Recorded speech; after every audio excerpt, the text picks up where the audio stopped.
ഇപ്പോൾ real men drives manual എന്നൊക്കെ ആളുകൾ പറയും. നമുക്ക് അങ്ങനെയൊന്നുമില്ല. കാരണം എനിക്ക് ഓട്ടോമാറ്റിക്കുകളാണ് കുറച്ചുകൂടി കൂടുതൽ സോഫ്റ്റ് സൈഡ്. കാരണം ഓട്ടോമാറ്റിക്കുകളാകുമ്പോൾ നമുക്ക് ആ ഒരു ഗിയർ ഷിഫ്റ്റ് വണ്ടിക്ക് വിട്ടു കൊടുത്തിട്ട് സ്റ്റിയറിംഗിലും ഹാൻഡ്ലിങ്ങിലും ഒക്കെ നമുക്കിങ്ങനെ കേന്ദ്രീകരിച്ചുകൊണ്ട് സുഖിമാനായിട്ടിരുന്ന് ഓടിക്കാമല്ലോ. ഹായ്, ഹലോ, നമസ്കാരം.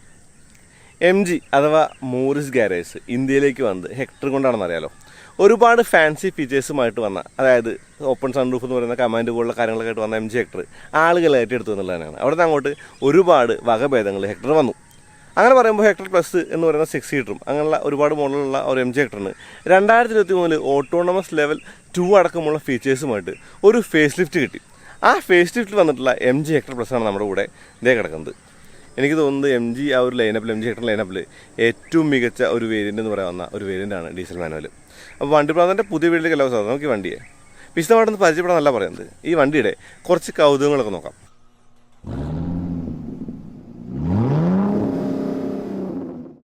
അപ്പോൾ വീഡിയോയുടെ തുടക്കത്തിൽ പറഞ്ഞ പോലെ നമുക്ക് കുറച്ച് പ്രത്യേകതകളും കുറച്ച് കൗതുകങ്ങളൊക്കെ പരിശോധിക്കാം. അതായത് MG ഹെക്ടർ നമ്മൾ എക്സ്റ്റെൻസീവ്ലി ഓടിച്ചിട്ടുണ്ട്. ഇപ്പോൾ പെട്രോൾ CVT ആണെങ്കിലും DCT ആണെങ്കിലും ഒക്കെ നമ്മൾ ഓടിച്ചിട്ടുണ്ട്. എൻ്റെ ഒരു അഭിപ്രായത്തിൽ മികച്ച ഒരു കോമ്പിനേഷൻ എന്ന് പറയുന്നത് ഈ 2 ലിറ്റർ ഡീസൽ എഞ്ചിനും ഈ ഒരു 6 സ്പീഡ് ഗിയർ ബോക്സുമാണ്. അതിനകത്തേക്ക് വരാട്ടോ. ആദ്യം കുറച്ച് കാര്യങ്ങൾ, ഫാക്ട് ആൻഡ് ഫിഗേഴ്സ് ഒക്കെ തന്നെ പറയാം. അതായത് 2023 ഫേസ് ലിഫ്റ്റ് വരുന്നു എന്ന് കേട്ടപ്പോൾ, ഓട്ടോണമസ് ലെവൽ 2 എന്ന് കേട്ടപ്പോൾ നമ്മൾ MG ആസ്റ്റർ ഓടിച്ചിട്ടുള്ള ആ ഒരു ഫീലിങ്ങിലാണ് പോയത്. അതായത് ഇപ്പോൾ റോബോട്ടിനൊക്കെ വെച്ച് ചെറിയൊരു കുഞ്ഞൻ റോബോട്ടൊക്കെ വെച്ചിട്ടുണ്ടായിരുന്നല്ലോ, ആ ഒരു MG ആസ്റ്ററിൽ അതുപോലുള്ള കാര്യങ്ങളൊക്കെ ആയിരിക്കും വിചാരിച്ചു. പക്ഷെ അവിടെ ചെന്നപ്പോൾ കുറച്ചധികം ഗുണമുള്ള ഫീച്ചേഴ്സിനെ കുറിച്ച് MG പറഞ്ഞു.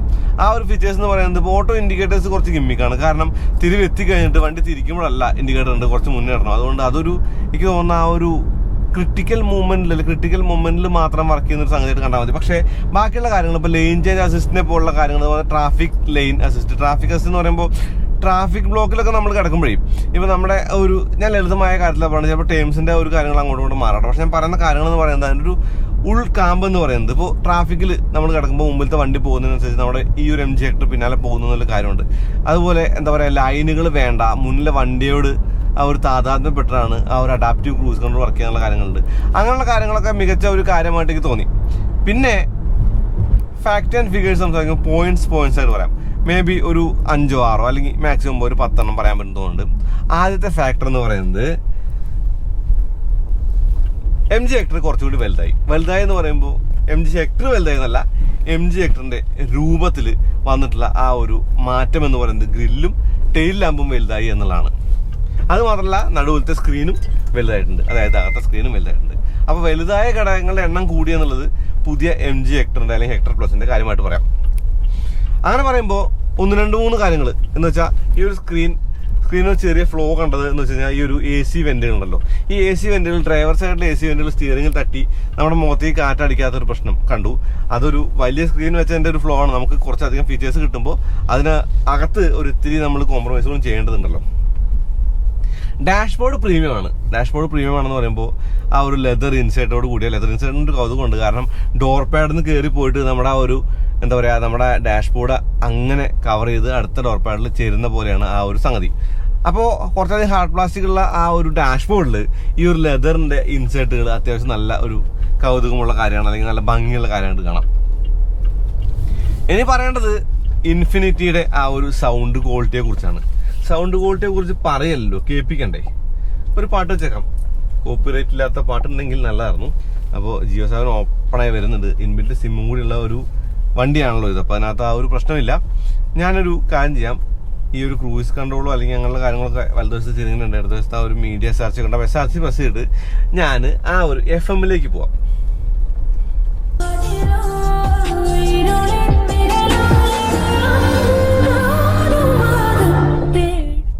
അതായത് ഒരു വലിയ ഗുണമെന്ന് കണ്ടതേ ജാറിയുന്നില്ല. ഫുൾ സൗണ്ട് ഇട്ട് നോക്കിയാലും ആ ഒരു സ്പീക്കറിൽ ജാറയും കാര്യങ്ങളൊന്നും ഇല്ല. പിന്നെ ടച്ച് സ്ക്രീനിന്റെ കാര്യം പറയാം. ടച്ച് സ്ക്രീൻ വലുതായി എന്ന് പറയുമ്പോൾ ഒരുപാട് ഫീച്ചേഴ്സ് വന്നിട്ട്, ഇപ്പോൾ സൺറൂഫ് സ്ലൈഡ് ചെയ്ത് തുറക്കാനുള്ള സ്വിച്ച് അടക്കം ഒരുപാട് കാര്യങ്ങളുണ്ട്. AC കൺട്രോൾസ് ഇന്റഗ്രേറ്റ് ചെയ്തത് നല്ലൊരു ഇന്റഗ്രേഷനാണ്. കാരണം താഴെ നമുക്ക് ആ ഒരു AC കൺട്രോൾസ് എപ്പോഴും കാണാൻ പറ്റുന്നുണ്ട്. അതായത് നമ്മൾ വണ്ടി ഓടിച്ചുകൊണ്ടിരിക്കുമ്പോൾ നമുക്ക് ഏറ്റവും കൂടുതൽ ആവശ്യമുള്ള കാര്യങ്ങൾ, ടെമ്പറേച്ചർ ഒക്കെ നമുക്ക് താഴെ കാണാം. അത് സ്ക്രീനിന്റെ ഒരു സെറ്റിംഗ്സ് ഒക്കെ പോകുന്നില്ല ആൾ ഗുണമായിട്ട് കാണാം. അത് മാത്രമല്ല മാക്സിമം എസിക്ക് ഒരു സ്വിച്ച് കൊടുത്തിട്ടുണ്ട്. അങ്ങനെ പറയുമ്പോൾ വെന്റിലേറ്റർ സീറ്റുകളുള്ള ഒരു മോഡലാണ്. വെന്റിലേറ്റർ സീറ്റിന്റെ സ്വിച്ചുകൾ ഗിയർ ലിവറിന്റെ ഇരുവശത്തുമായിട്ടാണ്. ആകെയുള്ള ഒരു കോംപ്രമൈസ് എന്ന് പറയുന്നത് ചിലപ്പോഴെങ്കിലും നമ്മൾ വെന്റിലേറ്റർ സ്വിച്ച് ഓൺ ചെയ്യുമ്പോൾ ട്രാക്ഷൻ കൺട്രോൾ ഓഫ് ചെയ്യുന്നുണ്ട് എന്നുള്ളതാണ്, ഓഫ് ആവുന്നുണ്ട് എന്നുള്ളത്. കാരണം ആ സ്വിച്ചുകൾ തമ്മിൽ അധികം അകലമില്ല. പക്ഷേ നമ്മുടെ ഒരു ഡ്രൈവിംഗ് സ്റ്റൈലിൽ ട്രാക്ഷൻ കൺട്രോൾ ഓഫ് ആയാലും വലിയ പ്രശ്നങ്ങളൊന്നും ഇല്ലാത്തതുകൊണ്ട് പ്രശ്നമൊന്നുമില്ല കേട്ടോ. പിന്നെ പറയുന്നത് കാര്യം അണമുറിയാത്ത AC വെന്റുകൾ പോലുള്ള ഡിസൈൻ എനിക്ക് ഇഷ്ടപ്പെട്ടു.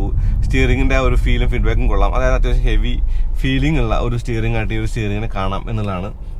സീറ്റുകൾ നല്ല കംഫർട്ടബിൾ ആണെന്ന് വെറുതെ പറഞ്ഞു പോയാൽ പറയാം. സീറ്റുകൾ തീർത്തും കംഫർട്ടബിൾ ആണ്. കാരണം വലിയ സീറ്റുകളാണ്. ഇതിന് 6 സീറ്ററാണ്. അതായത് മിഡിലിൽ 2ഉം ബാക്കിൽ 2ഉം ഫ്രണ്ടിൽ 2ഉം വിത്ത് ഡ്രൈവർ. ഇപ്പം അങ്ങനെയാണല്ലോ. അപ്പോൾ നമ്മൾ ഡ്രൈവറെ വേറെ പറയേണ്ട കാര്യമില്ല. അങ്ങനെ നോക്കുമ്പോൾ 6 സീറ്റുകളിലും ഇരിപ്പ് അത്യാവശ്യം നന്നായി തന്നെ ഇരിക്കാൻ പറ്റുന്നുണ്ട്. ഈ ബ്രൗൺ അപ്പോൾസറി കാണാൻ ഭംഗിയുണ്ട്. അത് മാത്രമല്ല അഗെയിൻ കാലോടത്ത് ഓടിക്കുമ്പോൾ ഒരു ഫീലിംഗ് വീണ്ടും വരാം. അപ്പോൾ നല്ല സീറ്റുകൾ, പ്ലഷ് സീറ്റുകളും MG ഹെക്ടർ പ്ലസിന്റെ ഒരു കാര്യമായിട്ട് കാണാം. അപ്പോൾ നമ്മൾ വണ്ടി ഓടിക്കുന്ന വണ്ടിയെ കുറിച്ച് കൂടുതൽ പറയേണ്ടത്. അതായത് ഈ മോഡലുകൾ എന്ന് പറയുന്നത് MG ഹെക്ടർ പ്ലസ് എന്ന് പറയുമ്പോൾ ഈ ഒരു 6 സീറ്റ് മോഡലുകളുടെ കാര്യമാണ് ഞാൻ ആ നടു റോയിലെ 2 സീറ്റുകളെ കുറിച്ചും പിന്നിലെ ആ ഒരു സീറ്റുകളെ കുറിച്ചും പറഞ്ഞത്. ഒരു റോ അങ്ങ് ഒഴിവായിക്കോളൂ, MG ഹെക്ടർ മാത്രമാകും കേട്ടോ. ഇനി മീറ്റർ കൺസോളിൽ കുറേയധികം ഇൻഫർമേഷൻ ഉണ്ട്. കുറേയധികം ഇൻഫർമേഷൻ എന്ന് പറയുമ്പോൾ ഡിസ്റ്റൻസ് MT പോലുള്ള കാര്യങ്ങളുണ്ട്. പക്ഷേ ആവറേജ് ഫ്യൂവൽ എഫിഷ്യൻസി കാണിക്കുന്നത് ഇവരുടെ ആ ഒരു കണക്ടിവിറ്റി ഉള്ള ആപ്പിൽ മാത്രമാണ് കേട്ടോ. അത് കാണണമെങ്കിൽ ആപ്പ് ഇൻസ്റ്റാൾ ചെയ്യേണ്ട ഒരു കാര്യമുണ്ട്. അത് നമുക്ക് ഈ ഒരു മീഡിയ സ്ക്രീനിൽ അല്ലെങ്കിൽ ഈ ഒരു മീറ്റർ കൺസോളിൽ കാണാൻ പറ്റില്ല എന്നുള്ളൊരു കാര്യമാണ്. ഇനി എഞ്ചിനിലേക്ക് വരാമെന്ന് പറയുമ്പോൾ വണ്ടിയുടെ ആ ഒരു ഡ്രൈവിംഗ് ഫീലിലേക്ക് കൂടി വരാം. ഡ്രൈവിംഗ് ഫീൽ എന്ന് പറയുന്നത് ഇപ്പോൾ ആദ്യം ഗിയർ ഷിഫ്റ്റിനെ കുറിച്ച് പറയുന്നത്. ഇവർ MG എന്ന് പറയുന്ന ഒരു കമ്പനി ശരിക്കും വണ്ടി ഇറക്കിയപ്പോൾ എനിക്ക് തോന്നുന്നു CVT വന്നിട്ടുണ്ടായിരുന്നു. കൂടാതെ DCT ഉണ്ട്. അപ്പോൾ DCT മാറി CVT മാത്രമായി. എന്നാലും ഈ വണ്ടികൾക്കൊക്കെ ഒരു കുറവായിട്ട് ഞാൻ കണ്ടത്, അല്ലെങ്കിൽ വേണ്ടുന്നൊരു കാര്യമെന്ന് പറയുന്നത് ഡീസൽ ഓട്ടോമാറ്റിക് ആയിരുന്നു. കാരണം MG അല്ലെങ്കിൽ ഇപ്പോൾ ഏത് കമ്പനി ആവട്ടെ, ഇവിടെ ഡീസൽ ഓട്ടോമാറ്റിക്കുകൾ അത്യാവശ്യം നന്നായി വിൽക്കും. ഇപ്പം ഞാൻ പറയാം, സഫാരി അല്ലെങ്കിൽ ഹാരിയർ ഒക്കെ ഡീസൽ ഓട്ടോമാറ്റിക്കുകൾ അത്യാവശ്യം നന്നായി വിൽക്കുന്നുണ്ട്. അത് മാത്രമല്ല ജീപ്പ് കോമ്പസിന് ആ ഒരു ഡീസൽ ഓട്ടോമാറ്റിക്, അതായത് ഞാൻ പറയുന്നത് ട്രെയിൽ ഹോക്ക് അല്ലാത്ത മോഡലാട്ടോ, ജീപ്പ് കോമ്പസിന് കൂടി ആ ഒരു ഡീസൽ ഓട്ടോമാറ്റിക് വന്നപ്പോൾ ഒന്നുകൂടി വണ്ടികൾ കുറച്ചും കൂടി ആളുകളിലേക്ക് ആകർഷിക്കാൻ പറ്റും. കാരണം ഒരു വണ്ടി വാങ്ങുന്ന ആളുടെ ഒരു ഇപ്പോഴത്തെ ഒരു എന്താ പറയുക ഒരു റിക്വയർമെന്റിൽ ഓട്ടോമാറ്റിക് ഉണ്ട്. അപ്പോൾ ഡീസൽ ഓട്ടോമാറ്റിക് ആണെങ്കിലുള്ള ഗുണമെന്ന് പറയുന്നത് എഫിഷ്യന്റ് ആയിരിക്കും എന്നുള്ളതാണല്ലോ. അങ്ങനെ നോക്കുമ്പോൾ ഒരു വലിയ മിസ്സാണ് ഈ ഒരു ഡീസൽ ഓട്ടോമാറ്റിക് എന്ന് എനിക്ക് തോന്നിയത്. പക്ഷേ ഈ ഒരു വണ്ടിയുടെ ആ ഒരു ഷിഫ്റ്ററൊക്കെ കൊള്ളാം. അതായത് നോച്ചിനെസ് ഇല്ലെന്നല്ല, പക്ഷേ നമുക്ക് നെഗ്ലക്ട് ചെയ്യാവുന്ന, അതായത് മൈൻഡ് ചെയ്യാത്തത്ര സ്മൂത്താണ് ഷിഫ്റ്റ് എന്നുള്ളതാണ്. നമുക്ക് ആ ഒരു 6 ഗിയറിലും കൃത്യതയോടുകൂടി ഷിഫ്റ്റ് ചെയ്യാൻ പറ്റുന്നുണ്ട്. റിവേഴ്സിന് കുളമുണ്ട്, എന്നാലും ആ ഒരു 6 ഗിയറിലും കൃത്യമായിട്ട് ഷിഫ്റ്റ് ചെയ്യാൻ പറ്റുന്നുണ്ട്. നല്ല ഒരു ഫീലും ഫീഡ്ബാക്കും തരുന്നുണ്ട്. ആ ഷിഫ്റ്റിന്റെ ഒരു ഫീൽ, അതായത് നമ്മൾ ഷിഫ്റ്റ് ചെയ്തു എന്നുള്ളത് നല്ല ഒരു ഫീലായിട്ട് തരുന്നുണ്ട്. അങ്ങനെയുള്ള കാര്യങ്ങളുണ്ട്. ടിൽറ്റും ഡീറ്റെയിൽസ് വന്ന ഈ സ്റ്റിയറിംഗിന് അത്യാവശ്യം ഫീഡ്ബാക്കും തോന്നി. അപ്പോൾ ഞാൻ ഈ പറഞ്ഞ കാര്യങ്ങൾ എനിക്ക് ശരിക്കും വണ്ടി ഓടിക്കാനായിരുന്നു ബാക്കിയുണ്ടായിരുന്നത്. കാരണം നമ്മൾ ഈ ഒരു വണ്ടി നമ്മൾ വാക്ക് അറൗണ്ട് മുമ്പേ ചെയ്തപ്പോൾ നമുക്ക് ഡ്രൈവിംഗ് ആയിരുന്നു ശരിക്കും പെണ്ണുങ്ങൾ. ആ ഡ്രൈവിംഗിൽ എനിക്ക് തോന്നിയ കാര്യം എന്ന് പറയുന്നത്, ഓടിക്കുകയാണെങ്കിൽ ഞാൻ ഡീസൽ മാനുവൽ ഓടിക്കണം എന്ന് ആഗ്രഹിച്ചിരുന്നു. അതിന് കാരണം എന്ന് പറയുന്നത് ഈ 2 ലിറ്റർ എഞ്ചിന്റെ, അതായത് 170 PS പവറും 350 Nm ടോർക്കുമുള്ള ഈ ഒരു 4 സിലിണ്ടർ ഡീസൽ എഞ്ചിൻ അത്യാവശ്യം റിഫൈൻഡ് ആയതുകൊണ്ട് തന്നെ ഈ ഒരു എഞ്ചിന്റെ ഫീലും ഫീഡ്ബാക്കൊക്കെ എനിക്ക് ഇഷ്ടമാണ്. അതായത് നമ്മൾ ഈ എഞ്ചിൻ പല വണ്ടികളും കണ്ടിട്ടുണ്ട്. പിന്നെ പറയുന്ന ഒരു പോസിറ്റീവായിട്ടുള്ള കാര്യം എന്ന് പറയുന്നത് 360 ക്യാമറയുടെ ക്വാളിറ്റി കുറച്ചുകൂടി എന്നുള്ളതാണ്. ഞാൻ പറയുന്നത് എക്സെപ്ഷണൽ എന്നല്ല, ഗുഡായി എന്നുള്ളതാണ്. അതായത് നമുക്ക് 4 വശം കാണാം, 3D ഓപ്ഷൻസ് അടക്കമുള്ള കാര്യങ്ങളുണ്ട്. വലിയ വണ്ടി പാർക്ക് ചെയ്യാനായിട്ട് ബുദ്ധിമുട്ടൊന്നുമില്ല. അപ്പോൾ അതൊക്കെ ഒരു ഗുണങ്ങളായിട്ട് കാര്യമായിട്ട് കാണാം. സ്റ്റിൽ ചെറിയ ചെറിയ ഡീറ്റെയിലിംഗിലെ പ്രശ്നങ്ങൾ എന്ന് പറയുമ്പോൾ ഡീറ്റെയിലിംഗിൽ ഇപ്പോൾ ഡുവൽ ടോൺ വണ്ടിയാണെങ്കിലും കാണിക്കുന്നത് വൈറ്റ് ആണെന്നൊക്കെ വേണമെങ്കിൽ കൗതുകത്തിന്റെ പുറത്തൊക്കെ പറയാം. അതായത് എല്ലാം മായയാണല്ലോ. അപ്പോൾ മായയിൽ കുറച്ച് കാര്യങ്ങളൊക്കെ നമുക്ക് കൂട്ടിച്ചേർക്കാമല്ലോ.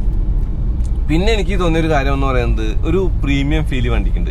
ഓടിക്കുമ്പോഴേ നമുക്ക് ഓടിക്കുന്ന ഒരു പ്രീമിയം കാറാണെന്നുള്ള ഫീലും ഉണ്ട്. നമ്മൾ പറയുന്നത് ഇതിന്റെ ഒരു 14.85 ലക്ഷം രൂപയിലാണ് MG ഹെക്ടറിന്റെ വിവിധ വകഭേദങ്ങളുടെ ഇനീഷ്യൽ മോഡൽ, ബേസ് മോഡലിന്റെ ആ ഒരു പ്രൈസ് സ്റ്റാർട്ട് ചെയ്യുന്നത്. ആ ഒരു വിലയ്ക്ക് കിട്ടുന്ന വണ്ടികൾ ഇപ്പോൾ ഞാൻ കമ്പയർ ചെയ്യുമ്പോൾ കമ്പാരിസൺ ഈ ഒരു ടോപ്പിന്റെ ആയിട്ടുള്ള കമ്പാരിസൺ ഇല്ല കേട്ടോ. ഞാൻ പറയുന്നത് സാധാരണ മോഡലുകളുടെ, അതായത് ബേസിക് ആയിട്ടുള്ള അല്ലെങ്കിൽ ആ ഒരു ബേസ് മോഡലായിട്ടുള്ള വണ്ടിയെ മറ്റു വണ്ടിയായിട്ട് കമ്പയർ ചെയ്യുമ്പോൾ നമുക്കൊരു പ്രീമിയം ഫീല് പുറത്തുനിന്ന് കിട്ടും. അതായത് ഒരു വലിയ വണ്ടി എന്നുള്ള ഫീൽ ആ വിലയ്ക്ക് കിട്ടുമെന്നുള്ളത് ഗുണം തന്നെയാണല്ലോ.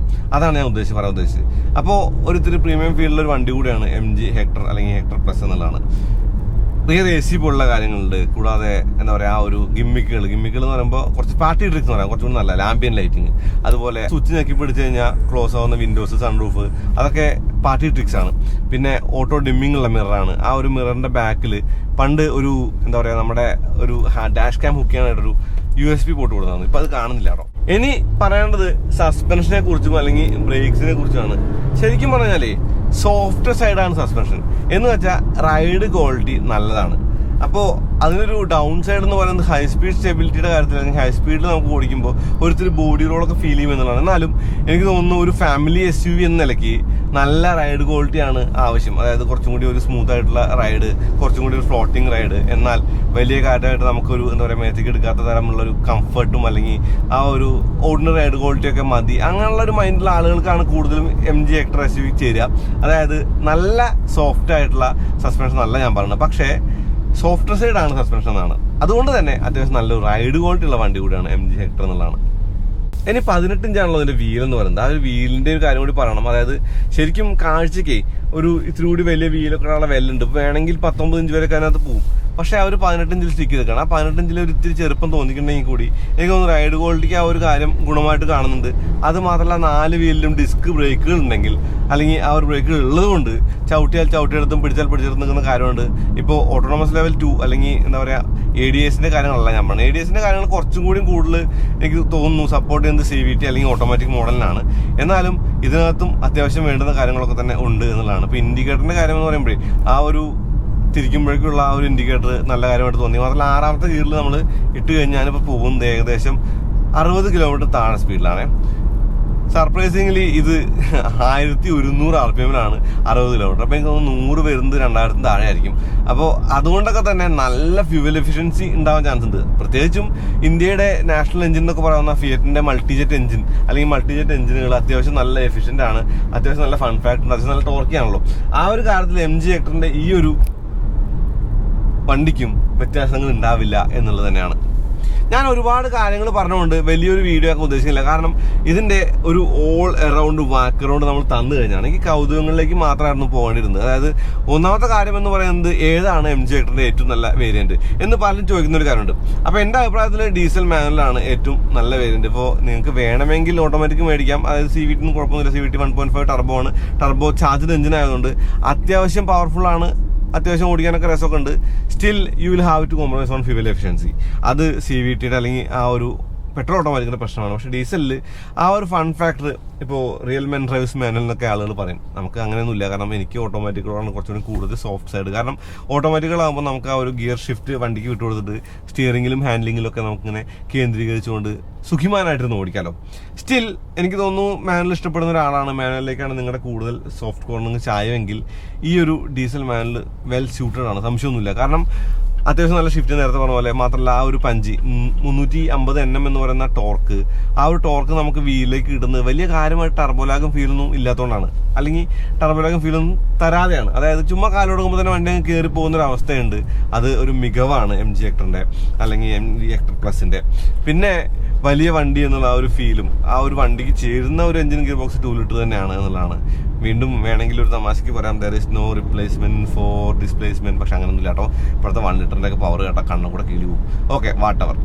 MG Hectorന്റെ മറ്റൊരു ഗുണം എന്ന് പറയുന്നത് ഇത് റെഡിലി അവൈലബിൾ ആണ് എന്നാണ് അബി പറഞ്ഞത്. അപ്പൊ എന്തായാലും ഞാൻ ആ ഒരു അബിയുടെ നമ്പർ തറകളെ വിളിച്ചോളൂ. അപ്പൊ അത്രേ ഉള്ളൂ. അപ്പൊ അതുപോലെ ഒരു വീഡിയോ ഉപയോഗപ്പെടുന്നതിന്റെ കരുതാണ് ചാനൽ സബ്സ്ക്രൈബ് ചെയ്യാൻ മറക്കരുത്. പിന്നെ ബെല്ലെ വിളിക്കുക. ഞാൻ വീണ്ടും പറയുന്നത് നമുക്ക് ഒരു ട്രഡീഷണൽ റിവ്യൂ എന്ന നിലയ്ക്കല്ലാണ്ട് ഇതുപോലുള്ള വീഡിയോസ് കാണണമെങ്കിൽ നിങ്ങൾ താഴെ കമന്റ് കൊടുത്തോ. നമുക്ക് പല പല വിധത്തിൽ പല പല വീഡിയോസിന്റെ സ്വഭാവം മാറ്റാനാണ്. അപ്പൊ അടുത്ത വീഡിയോ വീണ്ടും വരാം. അതിലേക്ക് നന്ദി, നമസ്കാരം.